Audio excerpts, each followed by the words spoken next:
بسم اللہ الرحمن الرحیم۔ شروع اللہ کے نام سے جو بڑا مہربان نہایت رحم والا ہے۔ السلام علیکم ورحمۃ اللہ وبرکاتہ۔ ان الحمد للہ نحمده ونستعینه ونستغفره ونعوذ باللہ من شرور انفسنا ومن سیئات اعمالنا، من يهده الله فلا مضل له ومن يضلل فلا هادي له، وأشهد أن لا إله إلا الله وحده لا شريك له، وأشهد أن محمدًا عبده ورسوله صلى الله تعالى عليه وآله وسلم. أما بعد فأعوذ بالله من الشيطان الرجيم. وسارعوا إلى مغفرة من ربكم وجنة عرضها السماوات والأرض أعدت للمتقين.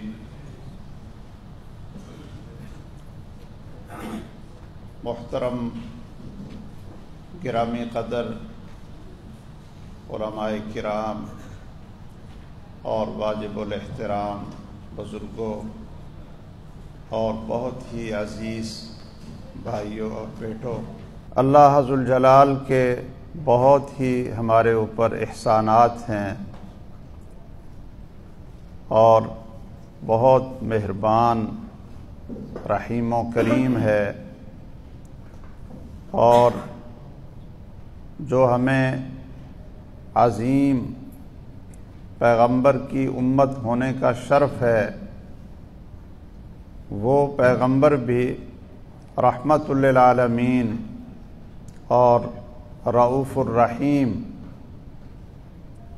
ان صفتوں کے ساتھ اللہ ذوالجلال نے ان کا تذکرہ فرمایا ہے۔ تو یہ اللہ کی رحمت ہے کہ اللہ تعالیٰ نے اپنے بندوں کے لیے جنت کے راستے بہت آسان بنائے ہیں، بخشش اور رحمت لینے کے ایسے ایسے طریقے اور ایسے ایسے راستے بتا دیے کہ اگر انسان تھوڑی سی بھی محنت کر لیتا ہے تو اس کو بہت بڑا اجر، بہت بڑا انعام اور بہت بڑی اللہ ذوالجلال کی طرف سے مراتب اور جنت میں درجات ملتے ہیں۔ آج میں کچھ احادیث آپ کو نمازوں سے پہلے اور بعد کے جو سنتیں اور نوافل ہیں ان کے سلسلہ میں آپ سے عرض کرنا چاہتا ہوں، تاکہ آپ بھائیوں کو بھی اندازہ ہو کہ نیکی کے اجر کے راستے کس طرح قدم قدم پر اللہ ذوالجلال نے ہمارے لیے یہ کھلے رکھے ہیں، اور کس طرح رحمت للعالمین خاتم النبیین محمد الرسول اللہ صلی اللہ علیہ وسلم نے اپنی امت کی رہنمائی فرمائی ہے۔ یہ ہماری کمزوری ہے، غفلت ہے کہ ہم ایک دوسرے سے اگر مقابلہ بھی کرتے ہیں تو وہ دنیا کے مال اور دولت کے لیے اور اپنے اسٹیٹس کو اونچا بنانے کے لیے، اپنا معیار اونچا کرنے کے لیے، لیکن اللہ تعالیٰ کا ہمیں یہ حکم ہے وسارعوا، کہ ایک دوسرے سے مقابلہ کرو، ایک دوسرے سے جلدی کرو، ایک دوسرے سے آگے بڑھو، لیکن کس چیز میں؟ الی مغفرہ، اللہ کی بخشش لینے۔ یہ نہ دیکھا کرو کہ چلو میں تو پھر بھی 2-3 نمازیں پڑھ ہی لیتا ہوں، کتنے مسلمان ہیں کہ جو نماز ہی نہیں پڑھتے۔ یہ نہ دیکھا کرو کہ میں تو پھر بھی رمضان میں قرآن مجید کو کھول لیتا ہوں،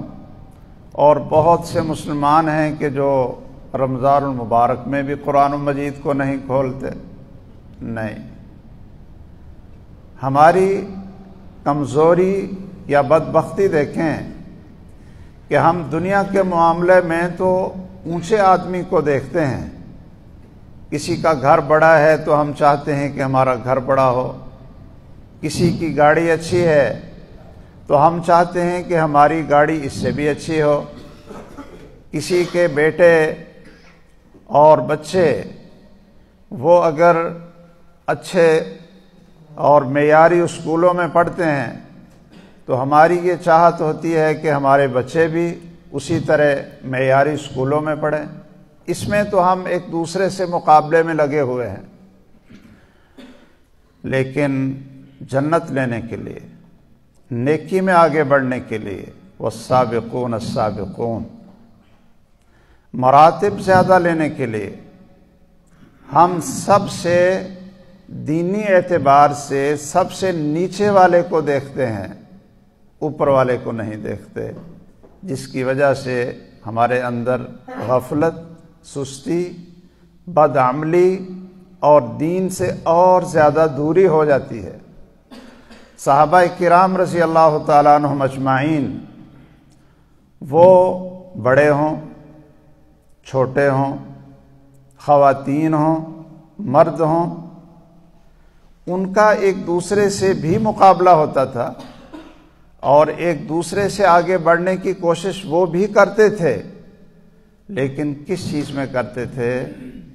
کہ یہ مجھ سے نیکی میں آگے ہے تو میں نے اجر میں، اللہ کی رحمت اور بخشش لینے میں اس سے پیچھے نہیں رہنا بلکہ پہلے نمبروں میں جانا ہے۔ آپ نے علماء کرام سے یہاں جو آپ کو درس دیتے رہتے ہیں، یہ چیزیں آپ سنتے رہتے ہیں کہ مدینہ کے فقراء، مساکین لوگ رسول اللہ صلی اللہ علیہ وسلم کے پاس آتے ہیں، آ کر یہ شکایت نہیں کرتے۔ آج کل جو ہمارا دور ہے، اگر کوئی کسی کو سمجھتا ہے کہ یہ بڑا اچھا نیک آدمی ہے، نمازی ہے، چلیے اس سے دعا کروا لیتے ہیں، تو ہم یہ دعا نہیں کرواتے کہ جی دعا کیجئے اللہ ہمارے بچوں کو نمازی بنائے، اللہ تعالی ہمیں نمازی بنائے، اور اللہ ہماری اولاد کے اندر دین پیدا کر دے، دین سے محبت پیدا کر دے، اللہ ہمارے اولاد کو قرآن کے حافظ بنا دے، اور ہم اپنی آنکھوں سے دیکھیں اور ان کے پیچھے ہم تراویح پڑھیں، ان کے پیچھے ان کے درس سنیں، ان کے ہم خطبے سنیں۔ ہم اس طرح کی دعائیں نہیں کرواتے۔ ہماری دعا کیا ہوتی ہے کہ جی دعا کرتے ہیں بس نا مالی پریشانی ہے، مالی طور پر بہت جی ہمارے کام پھنسے ہوئے ہیں، مقروض ہیں جی، کام نہیں چلتا، دکان نہیں چلتی۔ لیکن جن سے اللہ نے یہ فرما دیا رضی اللہ عنہم ورضوا عنہ، وہ بھی آتے ہیں رسول اللہ صلی اللہ علیہ وسلم کے پاس اور کیا کہتے ہیں؟ کہتے ہیں اے اللہ کے رسول صلی اللہ علیہ وسلم، یہ جو اغنیاء ہیں، اصحاب ثروت ہیں، ہم نمازوں میں تو ان کو آگے نہیں بڑھنے دیتے، یعنی ان کی آپ تڑپ دیکھیں، نماز میں، تہجد میں، روزہ رکھنے میں ہم ان کو آگے نہیں بڑھنے دیتے، لیکن یہ صدقہ کرتے ہیں، یہ حج پہ چلے جاتے ہیں، یعتقون، یہ غلام خرید کر آزاد کرتے ہیں اور وہ اتنے درجات لے لیتے ہیں۔ آپ نے شاید سنا ہوگا علماء سے، محمد کریم صلی اللہ علیہ وسلم نے فرمایا کہ جو شخص کسی ایک غلام کو اللہ کی رضا کے لیے خرید کر آزاد کر دے تو اللہ ذوالجلال اس کے سارے جسم اور سب جوڑوں کو جہنم کی آگ سے آزاد کر دیتے۔ آپ سیدنا ابو بکر رضی اللہ تعالیٰ عنہ کے بارے میں جانتے ہیں، سنتے رہتے ہیں۔ تو یہ فقراء کہتے ہیں جی یعتقون ویحجون ویتصدقون، کہ یہ غلام بھی آزاد کر کے اجر لے لیتے ہیں، حج پہ جاتے ہیں، صدقہ کرتے ہیں، اب نمازوں میں تو ہم ان کو آگے نہیں بڑھنے دیتے، تو ان کاموں میں یہ ہم سے آگے بڑھ جاتے ہیں، تو ہم کیا کریں؟ تو آپ سب جانتے ہیں رسول اللہ صلی اللہ علیہ وسلم نے جو ایک وظیفہ سبحان اللہ الحمدللہ واللہ اکبر اور 33 مرتبہ اور لا الہ الا اللہ وحدہ، یہ 100 عدد پورا فرمایا، جو شخص یہ پڑھ لے گا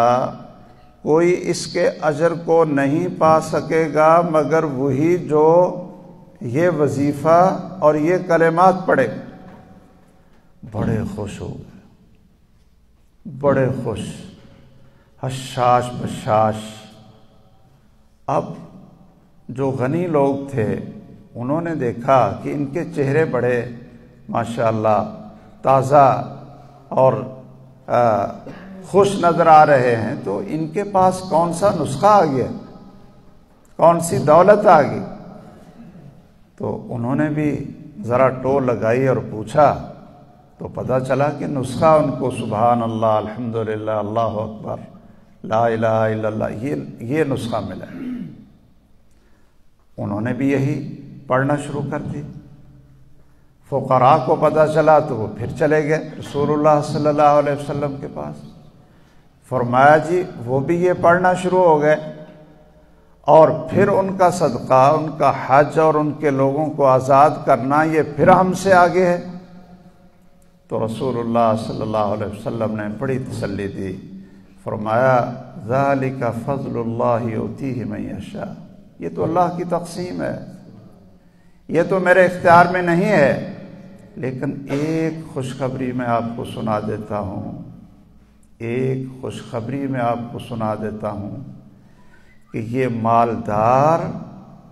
ان کو حساب دینا پڑے گا، اور جو فقراء لوگ ہیں یہ ان سے 500 سال پہلے ہی جنت میں چلے جائیں گے، اس لیے کہ ان کے پاس حساب دینے کے لیے کوئی چیز نہیں ہوگی۔ اب وہ اسی میں خوش ہیں کہ جی ہم سے حساب آسان ہو جائے، یہ ہے ان کا مقابلہ۔ خواتین کہتی ہیں رسول اللہ صلی اللہ علیہ وسلم سے کہ یہ مرد حضرات سفر میں آپ کے ساتھ رہتے ہیں، جہاد میں آپ کے ساتھ رہتے ہیں، مسجد میں 5 وقت آپ کے ساتھ ہوتے ہیں، آپ سے علم سیکھتے ہیں، اور ہم گھروں میں ہی رہتی ہیں، جہاد میں آپ کے ساتھ شریک نہیں ہوتی، ہمیں بھی کوئی عمل بتلائی۔ دیکھیے جذبہ کیا ہے۔ اور جو جوان ہیں وہ کیا کہتے ہیں؟ اللہ اکبر، وہ بھی یہی کہتے تھے کہ آپ ان کو تو ساتھ لے جا رہے ہیں، معرکہ ہے، یہ کفر اور اسلام کی جنگ ہے، حق اور باطل کا ٹکراؤ ہے، تو ہمیں بھی لے کر جاؤ۔ رسول اللہ صلی اللہ علیہ وسلم پوچھتے ہیں عمر کتنی ہے، عمر کتنی ہے؟ عبداللہ بن عمر کہتے ہیں کہ میری 1 سال عمر پہلے کم تھی تو مجھے آپ چھوڑ گئے، بلکہ سیدنا ابو بکر اور سیدنا عمر رضی اللہ تعالیٰ عنہما ان کا آپس میں رہتا تھا کیا کہ ایک دفعہ آپ نے صدقے کا حکم دیا، تبرعات صدقات اکٹھے کرو، تو سیدنا عمر رضی اللہ تعالیٰ عنہ فرماتے ہیں کہ ان دنوں میں میری ذرا حالت اچھی تھی، تو میں نے سوچا کہ ابھی تک زندگی میں کوئی موقع ایسا نہیں آیا کہ میں سیدنا ابو بکر رضی اللہ تعالیٰ عنہ سے نیکیوں میں آگے بڑھا ہوں۔ آپ جب بھی پوچھتے تھے نا کون ہے جس نے آج روزہ رکھا، تو کون کھڑا ہوتا تھا؟ سیدنا ابو بکر، جی میں نے آج روزہ رکھا ہے۔ کون ہے جس نے آج بیمار کی تیمارداری کی؟ سیدنا ابو بکر رضی اللہ تعالیٰ عنہ کہتے ہیں جی میں نے۔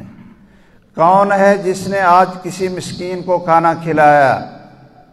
سیدنا ابو بکر کہتے ہیں رضی اللہ تعالیٰ عنہ میں۔ کون ہے جس نے آج کسی کی نماز جنازہ پڑھی، جنازے میں شریک ہوا؟